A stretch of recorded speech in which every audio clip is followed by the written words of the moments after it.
And that man told him that the problem is that the Jews are all coming into New York, Boston, Philadelphia, and they're overcrowding, and they're creating poverty and crime. If you would divert the Jews to a different port, maybe the American people would not be so against them coming. And that was the idea behind diverting the immigrants from the East Coast to the Texas port of Galveston.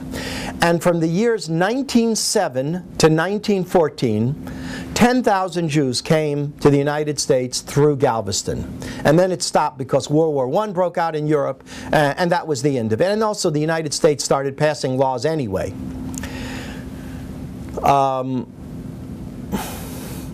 If you meet a Jew whose ancestors come from Texas, come from the Midwest, come from the South, there is a good chance that if they came in that period, somebody in their family came through Jacob Schiff on the Galveston plan.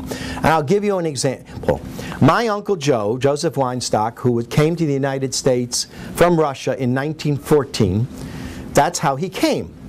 He was a young boy, a teenager in Tsarist Russia, didn't want to go to the Tsar's army, wanted to get out, didn't have a lot of money to buy a ticket. He was told, you contact a certain committee in Kiev, in Russia, and if they approve you, they give you a ticket and they send you to America. Okay, so he went. He got on the boat. He was a young, healthy, young buck. That's who Jacob Schiff was looking for.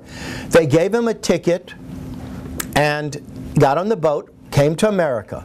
The first port that they landed in America was Philadelphia. He said, I want to get off. I heard of Philadelphia. I got a cousin in Philadelphia. They said, you cannot get off in Philadelphia. Your ticket says you must disembark only at the port of Galveston. Here. It was a subsidized ticket, and you had to stay on till Galveston. Now, when you got to Galveston, nobody stopped you from moving to Philadelphia, but he didn't have any money. When he got to Galveston, he was met by a Reform rabbi, Rabbi Cohen, who was also under the service of Jacob Schiff. And Rabbi Cohen, Henry Cohen, met them, met the boat, took care of them, saw that they were housed and they had a place to sleep, and then he put them on a boat, or not a boat, a train or whatever they had, and sent him to a little town in Alabama called Troy.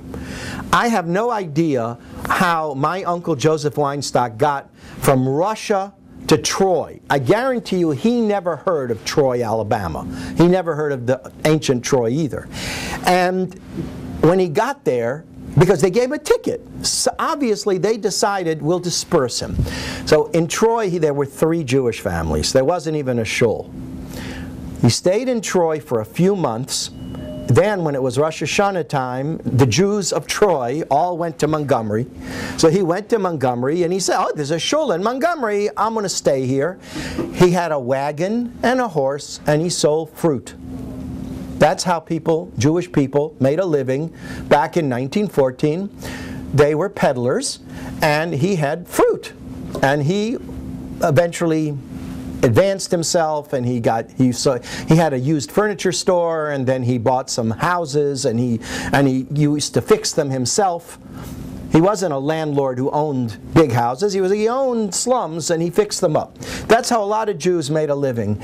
But my uncle would never have come to America, and certainly never to Alabama, had Jacob Schiff not brought him to America. Once he got to America, after World War I was over, in 1923 and 24, he was able to get visas for his father and his mother and his sister, my mother, and his brother, and bring them over. There was another sister who was married and couldn't come on that visa, who went to Havana, Cuba. Jews went to places like Cuba because it's near the United States. They figured we'll go to Cuba and then we'll eventually come to the United States. And so to a very large extent, I'm here because of Jacob Schiff.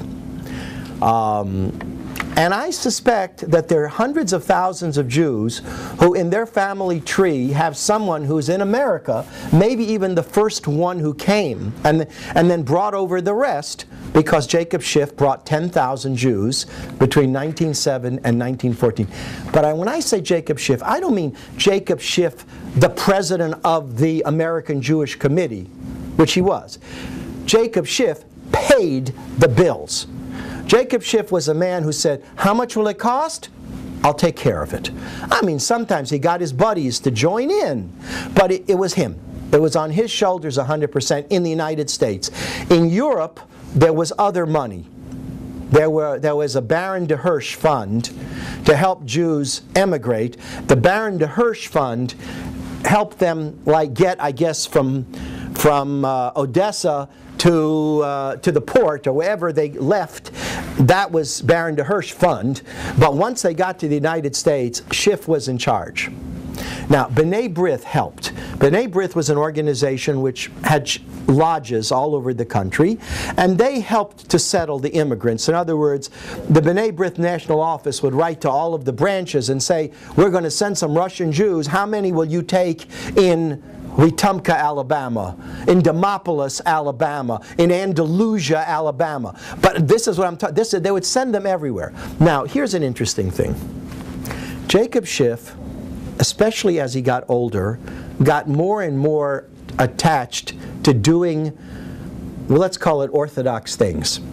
I mean, he still wasn't Orthodox. I mean, he went in, his carriage driver would take him to shul. When he went to the Orthodox shul, he davened in 2 Orthodox shuls. When he didn't go to Temple Emmanuel, he would go either to the Jewish Theological Seminary or to the old age home. Those were his, and he loved to go there because they'd give him mafter and he could do mafter, and he was just proud of himself. In Emmanuel, they don't do mafter.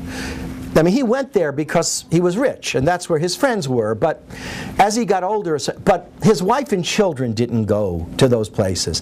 He did not. His son and his daughter never went to Hebrew school.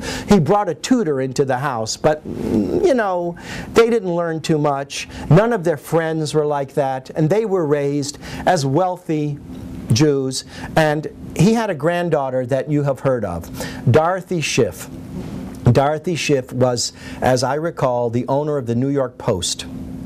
And as an interesting thing, when I mentioned this to someone, they told me that Dorothy Schiff was married to a non-Jew. And in Jacob Schiff's will, it says that if any of his grandchildren marry a non-Jew, they're cut off. You hear that? So the answer that I would give is that maybe by the time that Dorothy Schiff married the non-Jew, Jacob Schiff was long gone.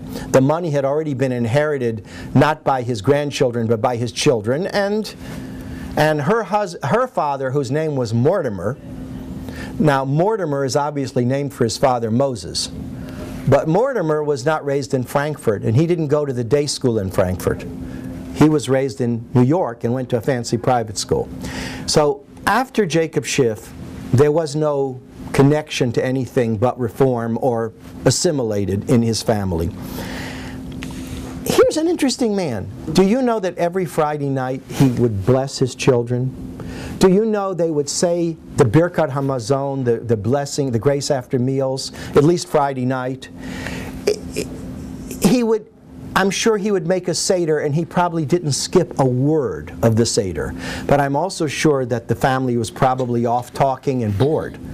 He did not have the ability to pass on to his children, to his grandchildren, his love, because he got it from his father and his mother in Frankfurt.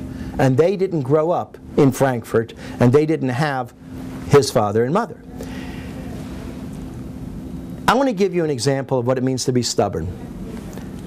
When Jacob Schiff was really old and he was weak and his health was declining, he was only 72, which nowadays is young, but in 1920, 72 was considered old.